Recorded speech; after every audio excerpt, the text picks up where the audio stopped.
Olá, bem-vindos ao primeiro Congresso Nacional de Biotecnologia Online. Eu sou a professora Ana Tessia Alves e hoje vou falar para vocês sobre seleção recorrente em plantas autóctones. Primeiramente, eu gostaria de me apresentar, falar um pouco da minha área acadêmica. Eu sou engenheira agrônoma, formada pela Universidade Federal do Ceará. Fiz minha graduação em 2006, defendendo a minha monografia com seleção para redução da altura da planta do sorgo granífero. De 2006 a 2008, eu realizei o meu mestrado na Universidade Federal de Lavras, onde eu defendi a dissertação com o título Densidades Populacionais para Novas Opções de Cultivares de Feijoeiro em Minas Gerais. E de 2008 a 2012, eu realizei meu doutorado na Universidade Federal de Viçosa, defendendo minha tese com o título 2 ciclos de seleção recorrente no melhoramento de feijão carioca. Atualmente, eu sou professora adjunta na Universidade Estadual da Região Tocantina do Maranhão, localizada em Imperatriz, no estado do Maranhão. E hoje nós vamos falar sobre seleção recorrente em autógamas. Antes de iniciarmos sobre a seleção recorrente propriamente dita em plantas autóctones, é necessário falar sobre algumas estratégias de melhoramento que existem também em autóctones. Dentre essas estratégias, nós sabemos que tem aí a introdução de plantas, que é um tipo de método que pode ser, uma planta pode ser introduzida em determinada região. Temos exemplos de cultivares que foram introduzidos a partir da introdução de plantas, como o Rico 23, que foi introduzido em 1954, e o Ouro Negro em 1991, nos estados do Rio Grande do Sul, Santa Catarina, Paraná, Rio de Janeiro, Espírito Santo, Minas Gerais e Goiás. Temos também outra estratégia, seleção de linhas puras, e nós temos aí como exemplo de um tipo de estratégia que foi utilizada a seleção de linhas puras com feijão carioca, onde o John Hansen fez lá as avaliações dele de diferentes tipos de tamanhos de feijão para verificar a pureza desses materiais. Temos também outras estratégias a partir da transgenia. Temos a hibridação, onde a hibridação ela é aplicada a partir de etapas. Né? Dentre essas etapas, nós temos aí os tipos de cruzamentos e as conduções das populações. Dentre os cruzamentos, nós temos os tipos de dialelos, no qual a gente pode realizar esses cruzamentos utilizando os dialelos completos, ou dialelos parciais, ou dialelos circulantes, né? Que a seguir, mais adiante, eu vou dar algum exemplo para vocês relembrarem esses tipos de dialelo. E temos a condução das populações. Essas populações, essa condução, ela pode ser a partir do método genealógico, ou do método Book, ou do SSD. Né? O método SSD é o método descendente de uma única semente, onde tem também suas modificações, e aí pode ser realizado dessas determinadas maneiras, que são as estratégias de melhoramento de autóctones. E temos também, atualmente, que não é tão atualmente, né, já fazem aí mais de 20 anos, que vem sendo utilizado a seleção recorrente também em plantas autógamas e vem se observando aí bons resultados quanto a esse tipo de estratégia. Né? Então, o que seria a seleção recorrente? A seleção recorrente ela é qualquer sistema designado para incrementar gradativamente essa frequência de alelos favoráveis, né? Porque a gente tem que trabalhar com esses alelos favoráveis para as características quantitativas por meio de repetidos ciclos de seleção, sem reduzir essa variabilidade genética da população. Então, por isso que é interessante trabalharmos com a seleção recorrente, né? E aí, quando se deseja realizar esse melhoramento para um ou mais caracteres controlados por vários genes, nós temos aí o exemplo da produtividade, é quase impossível se obter um sucesso em um único ciclo seletivo, né? Porque são muitos genes para a gente selecionar, e aí o que a gente tem que recorrer? À seleção recorrente. Vocês vão ver que a seleção recorrente ela é um processo ciclo, né? Igual nessa imagem aqui, ó. é um processo cíclico, né? Um processo cíclico, dinâmico e contínuo, que envolve essa obtenção de indivíduos ou de famílias, né? E essa avaliação, a seleção e o intercruzamento desses melhores genótipos, visando, assim, aumentar essa frequência desses alelos favoráveis. Por consequência, nós teremos aí a melhoria da expressão do caráter sob seleção. Né? E o que se espera sobre a seleção recorrente? Né? Espera que haja um aumento nessa média do caráter sobre a seleção, mantendo essa variabilidade genética para os progressos futuros. Né? Então, para isso, é necessário ter uma população com variabilidade genética e uma estratégia de seleção e recombinação que permita ter esse progresso sem exaurir a variabilidade. Certo? Então, como se pode observar nessa imagem aqui, né, a seleção recorrente ela envolve basicamente 4 etapas. Primeiro, a obtenção dessas progênies, né, no qual a gente tem que atentar quanto a essa obtenção das progênies, obter materiais que tenham aquelas características de interesse agronômico para poder esses materiais, esses genes, eles serem transferidos para os descendentes. Depois da obtenção das progênies, nós temos aí a avaliação, né? Avaliação das progênies. Após a avaliação das progênies, nós temos novamente uma seleção. E depois da seleção, nós temos aí a recombinação desses indivíduos ou dessas progênies selecionadas. E isso é repetido em mais de um ciclo, né? Por isso que a seleção recorrente é esse processo dinâmico e contínuo. Ele é repetido em mais de um ciclo e é feito esses ciclos até a obtenção dessas características, né? Quando a gente consegue transferir esses alelos, esses genes, né, nesses materiais, aí a gente finaliza a seleção recorrente. Certo?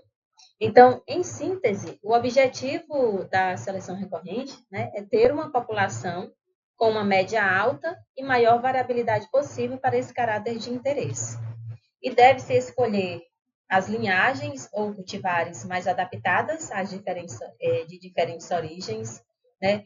Podemos utilizar também linhagens exóticas ou poucas adaptadas, que podem aumentar essa variabilidade, porém pode ser que reduza a média populacional. Né? E o número de genitores a serem envolvidos na formação dessa população base em plantas autógamas é recomendado que seja de pelo menos 10 a 20 genitores. E para essa obtenção da população base C0, né, devemos utilizar a macho-esterilidade, pode-se utilizar a macho-esterilidade, e em espécies como feijoeiro, a utilização da macho-esterilidade ela é possível.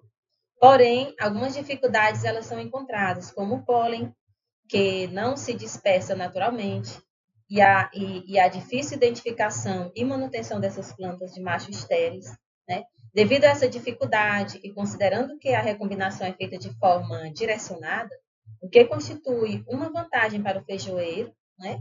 E outras espécies autógonas é a recombinação manual, que essa seria a melhor opção. Então, nesse sentido, existem algumas alternativas, como a realização de cruzamentos múltiplos. Outra alternativa que tem sido utilizada com sucesso é a metodologia proposta por Beazotti. E nesse esquema da metodologia do Beazotti, ele corresponde ao cruzamento, né, de um esquema de alelo circulante. Em cada um deles participa pelo menos de 2 cruzamentos. Tá? Então, esse tipo de cruzamento, né, que a gente falou lá no início, é necessário a ser aplicado juntamente com a seleção recorrente. E na seleção recorrente, ela pode ser realizada tanto no âmbito de indivíduo, né, utilizando a seleção fenotípica ou a seleção massal. Né, você vai lá e faz essa seleção mesmo visual. No âmbito de famílias, no qual se utiliza a população estruturada em famílias. Dessas famílias, a gente pode selecionar a partir do F2, o F2.3, F2.4 e dentre outras que julgar necessário.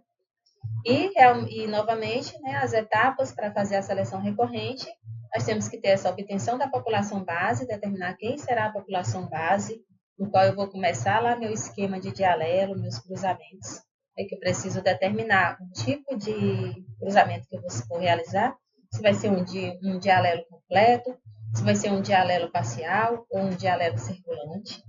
Após essa determinação da obtenção da população e o esquema que eu vou utilizar, deve-se fazer a avaliação das famílias em experimentos com repetições, depois desses cruzamentos. Depois dessa seleção, desse material, faremos a seleção e aí faremos novamente a recombinação das famílias superiores para formar a população do próximo ciclo de seleção. E aí chegamos para o ciclo 1, repetimos essas mesmas etapas para a obtenção do ciclo 2, repetimos novamente para a obtenção do ciclo 3 e assim sucessivamente.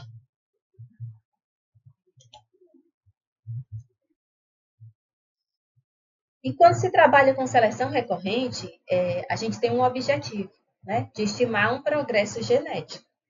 Então, se eu faço uma seleção recorrente, eu preciso estimar esse progresso genético. Então, quando eu utilizo a seleção recorrente, a estimativa periódica do progresso genético, ela vai orientar esses melhoristas a respeito das estratégias seletivas utilizadas e quais alternativas que devem ser adotadas para aumentar a sua eficiência.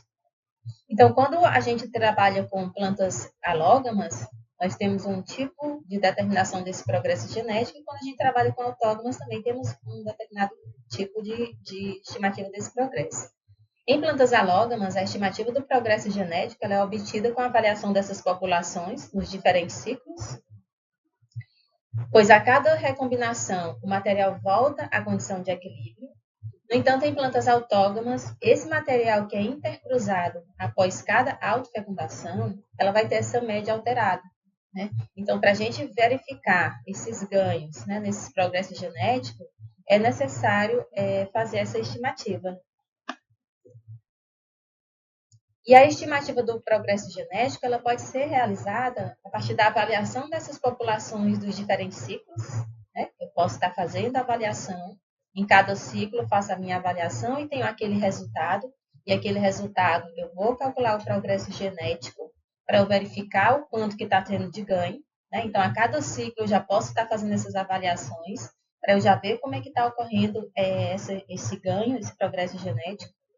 A avaliação das famílias dos diferentes ciclos, né? Isso a gente pode usar, fazer essas avaliações de famílias utilizando testemunhas comuns nos diferentes ciclos, porque a partir dessas testemunhas comuns, a gente vai poder fazer lá a nossa análise de agrupadas, né? E verificar como que está tendo esse ganho. E a avaliação conjunta dessas melhores famílias por ciclo. Né? Então, a gente vai fazendo lá vários ciclos, avaliando esse progresso, na estimativa do progresso por ciclo, e no final, quando a gente já fez uma determinada seleção e já reduziu dentre os materiais, nós vamos fazer aí uma avaliação conjunta de todos esses ciclos que foram avaliados para estar verificando como é que está esse progresso também. Né? Mesmo que a gente vá fazer mais ciclos, avançar mais ciclos, mas a gente pode ir realizando essas avaliações das famílias nesses diferentes ciclos. E podemos também fazer a avaliação das linhagens nesses diferentes ciclos. Né? Então, a mesma coisa que a gente faz nas famílias, a gente pode estar repetindo para fazer essa avaliação das linhagens. Então, quando se trabalha com seleção recorrente, né, em autógamas, nós temos aí um dos principais objetivos. Né, que quais seriam esses objetivos de se trabalhar com seleção recorrente em plantas autógamas? É avaliar esse progresso genético para características quantitativas de diferentes ciclos de seleção recorrente no melhoramento de autógamas. Também fazer essas comparações estratégicas de avaliação do progresso genético no melhoramento por meio da seleção recorrente. Então, é isso que eu falei para vocês. A gente pode estar avaliando, né? Podemos fazer aí 4 ciclos, 5 ciclos, né? E a cada ciclo eu estar avaliando como é que está esse progresso, eu estou tendo ganho, né? Estou conseguindo atingir o meu objetivo. Então, eu devo fazer essas estimativas continuamente, conforme eu vou avaliando. Então, para representar, mostrar para vocês um exemplo, né, de como que é realizado na prática esses progressos, né, essa seleção, a utilização desse progresso, eu tenho essa tabelinha aí, Essa tabela é um esquema de cruzamento, né? Esse cruzamento proposto por Beazotti, que é o de alelo circulante, onde tem que ter pelo menos entre os genitores, pelo menos 2 cruzamentos entre eles. E aí nós temos aí um exemplo de intercruzamento dos 20 genitores, porque é recomendado que seja de 10 a 20. Então nós temos aqui 20 genitores na população C0. Dentre esses 20 genitores, vou dar o exemplo aqui da população genitor 1 e do genitor 6. Genitor 1, precisa cruzar pelo menos 2 vezes. Nesse exemplo, nós temos o genitor 1 cruzado com 6 e o genitor 1 cruzado com 16. Se vocês verificarem aqui dentro dessa tabela, os únicos cruzamentos com 1 vão ser esses dois, 1 com 6 e 1 com 16. A mesma coisa eu vou ter que fazer com os demais. Então, com o genitor 2, eu vou ter que cruzar ele 2 vezes. Ele está cruzando com 2 com 7, ele vai ter que estar cruzando com outro. Nesse exemplo aqui, o 2 com 17. E assim sucessivamente. Eu marquei também aqui o 6 com 11, ele está cruzando aqui o 6 com 11 e com 6. Né? O 9 com 14. E o 9, deixa eu achar aqui o 9 com 4. E assim sucessivamente. Tá? Então, foi feito esses cruzamentos, foi feita uma avaliação, fez a seleção e faz o cruzamento novamente. E aí, esse cruzamento novamente a gente vai realizar aqui no ciclo C1. Né? Então, do ciclo C1, os descendentes do 1 com 6, né? Eu cruzei com os descendentes do 9 com 4, aqui, ó. Então, esse mesmo cruzamento eu vou ter fazendo, como é o de alelo circulante, eu vou ter que fazer novamente, cruzar ele pelo menos 2 vezes, ter participação em 2 cruzamentos. Né? Que aqui o 1 com 6 vai ser cruzado com os descendentes 9 com 14, e o 1 com 6 vai ser cruzado também com o descendente do 13 e 18. Então, esse tipo de alelo circulante é um tipo de cruzamento mais fácil, né? Então, vem sendo utilizado bastante em plantas autógamas. Se vocês pesquisarem aí, tem vários artigos que já aplicam mais, é mais utilizado esse tipo de alelo, por conta da facilidade, né? Porque se a gente trabalha com muitas populações, e aí é uma forma de fazer esses cruzamentos e não ser um trabalho tão extenso, né? Um trabalho tão trabalhoso, e dá para ter o resultado eficiente. E aí, nessa tabela, é apresentado aqui o progresso genético de 2 ciclos de seleção recorrente para a produtividade de grãos referente à avaliação de famílias em cada ciclo com testemunhas comuns. Então, é aquilo que eu falei para vocês lá atrás, né? Então, eu tenho aqui as gerações F23, F24 e F25. Então, em cada geração, teve um determinado número de famílias que foram avaliadas. Né? Na geração F23, eu tive aí, 380 famílias que foram avaliadas tanto no ciclo 0 quanto no ciclo 1. Né? Na geração F24, eu tive 160 famílias que foram avaliadas também no ciclo 0 e ciclo 1. E na geração F25, 40 famílias que foram avaliadas no ciclo 0 e no ciclo 1. Então, começando aqui falando da geração F23, dessas 380 famílias, que foram de onde iniciou, né, o trabalho, dessas 380 famílias, nós fizemos as avaliações e obtivemos essa média aqui, média de produtividade, tanto para o ciclo 0 quanto para o ciclo 1. Claro que para eu chegar nessa população aqui de 160, nessa quantidade de 160 famílias, eu apliquei um índice de seleção. Né? Então, eu tive que aplicar um índice de seleção dentro dessas 380 para eu poder fazer uma seleção que, focando na produtividade, né, poderia ter inserido também algum outro índice, seja resistência a alguma doença, né, poderia aplicar esse índice de seleção para eu fazer essa seleção e chegar a uma população de 160 famílias, né, a uma quantidade de 160 famílias. Então, feito essa geração, a gente tem que fazer o progresso. Né? O progresso, como é que foi o progresso do C0, C1 para essa primeira geração, foi F23, e feito isso, eu obtive um progresso genético de aproximadamente 23%. Então, já vi que eu estou tendo ganho. Então, feita a seleção, que eu obtive aí 160 famílias, dentro dessas 160 famílias também fiz as avaliações. Né? Nessas avaliações, eu obtive um C0 com uma média de produtividade de 3.295 quilos por hectare. No C1, obtive 3.762 quilos por hectare, e como a gente está trabalhando com seleção recorrente, né, associada com o progresso genético, nós temos que avaliar o progresso genético aqui também na família F24, o que é importante para o trabalho, né? Então, faz essa estimativa do progresso genético, porque a gente está trabalhando com seleção recorrente, a gente precisa saber se está tendo ganhos. Após isso, nessa avaliação, aplico novamente o índice de seleção, onde, após a minha seleção, eu reduzi aqui o número de famílias para 40, né? Isso na geração F25. Né? Então, fiz também o ciclo 0 e o ciclo 1, obtive essas médias de produtividade e um progresso genético de 16,58. Nessa tabela 4, aqui há o progresso genético de 2 ciclos de seleção recorrente para a produtividade de grãos em quilos por hectare, referente à avaliação simultânea das 40 melhores famílias de cada ciclo por 2 safras. Então, após aquela seleção, né, a última seleção, que eu obtive aí 40 famílias, dessas 40 famílias, foi montado um experimento para fazer essa avaliação simultânea. Então, essa avaliação ela foi feita tanto no inverno quanto nas águas, né? Foram avaliadas aí outras características, né? Todas as características. No entanto, como eu estou focando aqui a produtividade de grãos, a gente vai apresentar esses dados da produtividade. Então, para o ciclo 0, vocês verificam que a média já está bem superior às famílias anteriores. Né? Então, no ciclo 0, a média já foi no inverno de 4.157 quilos por hectare. Né? No C1, no ciclo 1, de 4.532 quilos por hectare. E quando eu faço lá o meu progresso genético, só lembrando que para eu encontrar o meu progresso genético, basta eu subtrair a média do ciclo 1 menos a média do ciclo 0, né? E divido pela média do ciclo 0 e multiplico por 100 para eu ter essa porcentagem de progresso genético aí.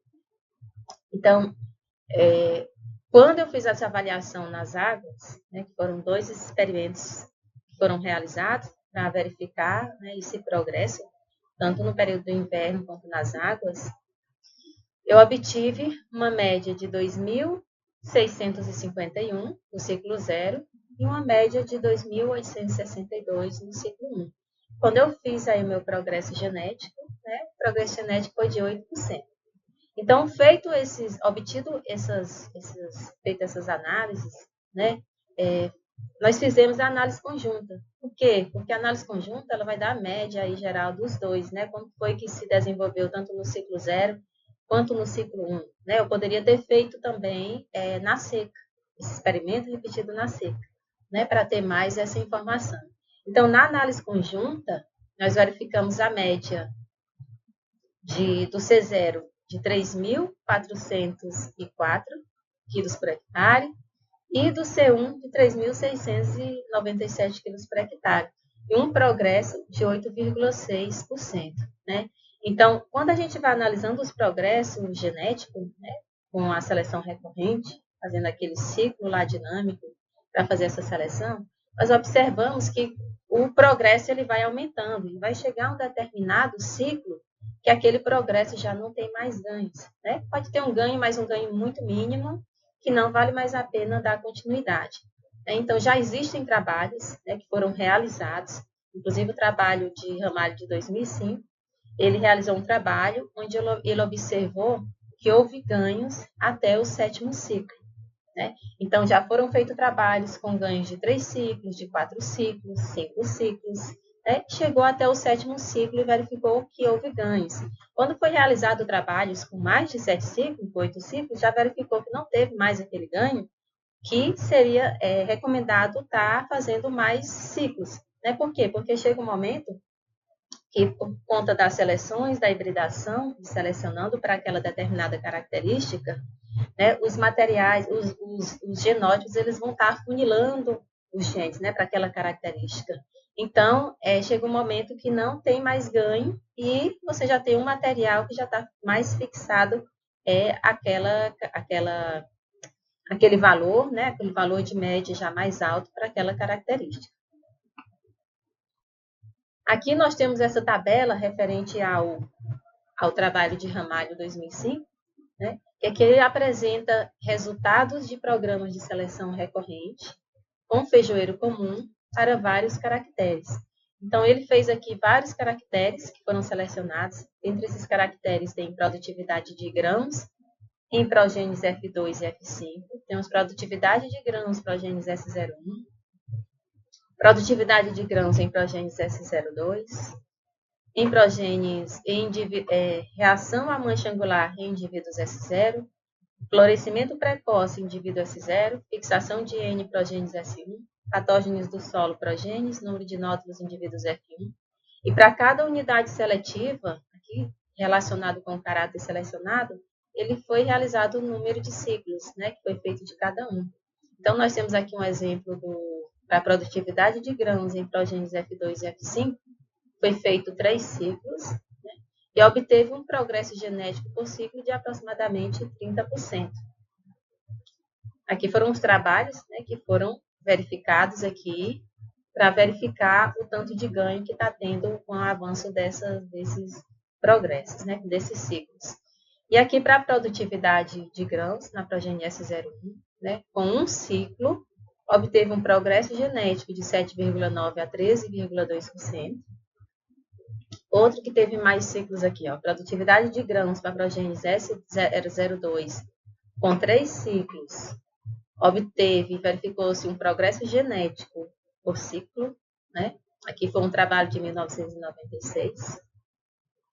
Para reação à mancha angular, com 6 ciclos, obteve um progresso de 6,3%.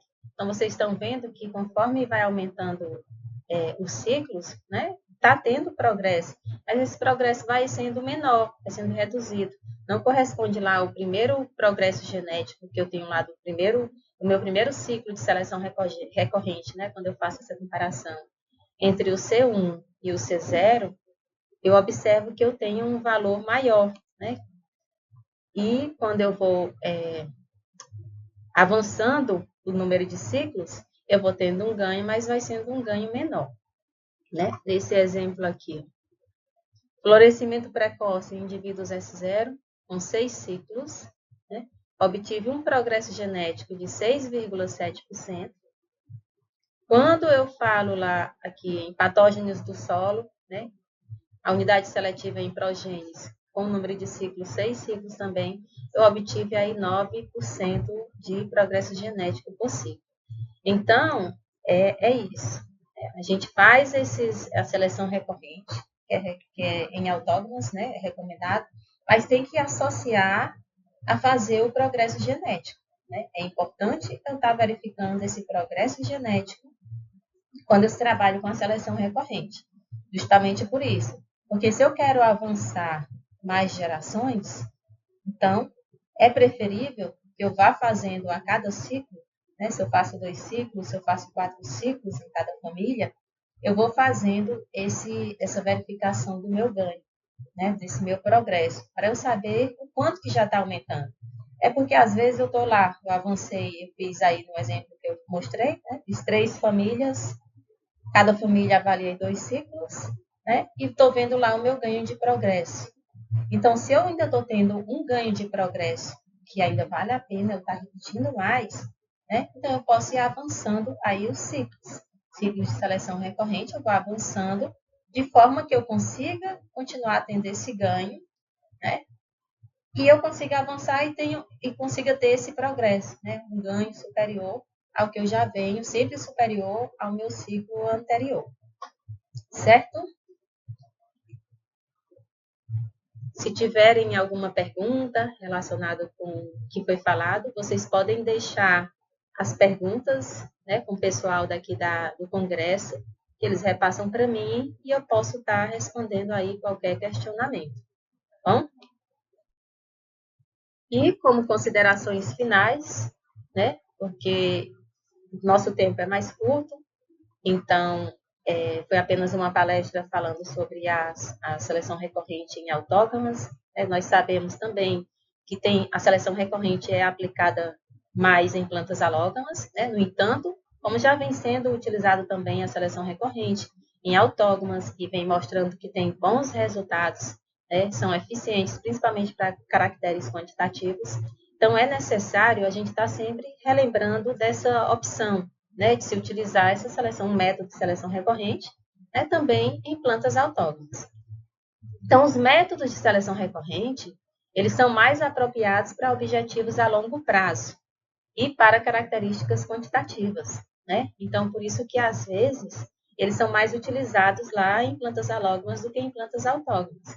Então, essa seleção, ela tem sido mais usada em espécies alógonas, né, do que em autógonas, onde esses cruzamentos são relativamente mais fáceis de serem obtidos, né, que a gente sabe que são mais fáceis, né? Tem até um trabalho aí há 24 anos atrás, aproximadamente, foi um dos primeiros trabalhos com seleção recorrente, que mostra a dificuldade que foi de estar realizando a seleção recorrente em plantas autóctones, né? Só que hoje em dia já é mais fácil, porque já teve muitos estudos, teve muitos trabalhos, teve muitas metodologias, muitas técnicas que facilitaram com que nós que vamos iniciando agora, né, a trabalhos mais recentes, depois desses 20 anos aí, a gente consiga já ter uma facilidade melhor.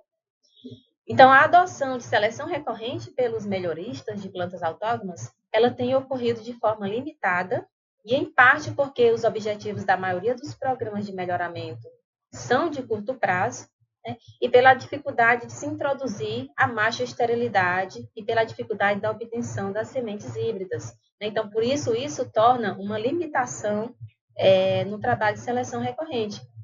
Mas, igual eu falei para vocês, né, antes se preocupava nessa questão de se introduzir a macho-esterilidade, né, mas hoje a gente faz a seleção recorrente, escolhe lá um tipo de cruzamento, né, um tipo de dialelo, que vai ser utilizado esse dialelo, faz essa aplicação, faz os cruzamentos corretamente, né? Se você consegue realizar um cruzamento, uma hibridação eficiente, você vai ter lá os seus descendentes, né? Vai conseguir ter aquele material com aqueles genes lá inseridos, né? Então, uma prova disso são lá aqueles resultados que eu apresentei, né? Que vocês viram que teve ganho de família, né? Tanto no C0 de uma família, no C0 e no C1 da primeira família, né? Como na família F23, na família F24, né? Na família F25, todos tiveram ganho. Por quê? Porque foi feito um tipo de dialelo correto, né? Foi feito com bastante critério, né? Com cuidado para garantir aquela hibridação, né? E garantindo aquela hibridação, nós temos aí bons resultados. Então, a seleção recorrente em autógamas, ela é eficiente, tá? É eficiente e é recomendável fazer, principalmente quando nós queremos transferir esses caracteres quantitativos, né? Então, uma das recomendações que eu sempre faço, quando eu vou trabalhar com melhoramento, se eu quero trabalhar com seleção recorrente em autógamas, é associar ela, né, a seleção recorrente, a um tipo de cruzamento. E o tipo de cruzamento que eu mais utilizo é o dialelo circulante, né, porque é mais fácil, é menos trabalhoso para eu estar realizando. Vou demandar de menos área, né, menos espaço para eu poder realizar esses cruzamentos. Isso vai facilitar o que eu tenha uns melhores resultados aí dos meus trabalhos, certo? Então, vamos utilizar essa seleção recorrente, né? Também não somente em plantas alógamas, que muitas pessoas só querem trabalhar a seleção recorrente em alógamas, né? Se vocês fizerem uma pesquisa aí, tem trabalhos, hoje em dia já tem muitos trabalhos com seleção recorrente em autógamas, mas a maioria é utilizado em seleção recorrente com alógamas, tá? Então é isso, eu agradeço a atenção de vocês e fico à disposição, né? Caso tenha questionamentos, tenha algumas perguntas, que vocês queiram mais detalhes do trabalho que foi realizado, né? A minha experiência com seleção recorrente em autógono, vocês podem entrar em contato, aqui vai estar disponibilizado o meu e-mail, né? Nós temos também o Instagram do Laboratório de Melhoramento, aqui da UEMASul, e eu também disponibilizei o Instagram aqui no slide e ficarei à disposição para caso surja perguntas, estarei à disposição para responder, estarei à disposição para caso queiram fazer algum tipo de parceria também, né? Nós temos aqui uma área experimental, de eu trabalho aqui com algumas culturas e a gente pode estar fazendo esse trabalho junto, né? Pode estar trazendo estudantes para estar estagiando, vendo como que é feito aqui a questão do melhoramento, tanto em culturas autógamas quanto em culturas alógamas, tá? E fico à disposição de vocês e meu muito obrigada.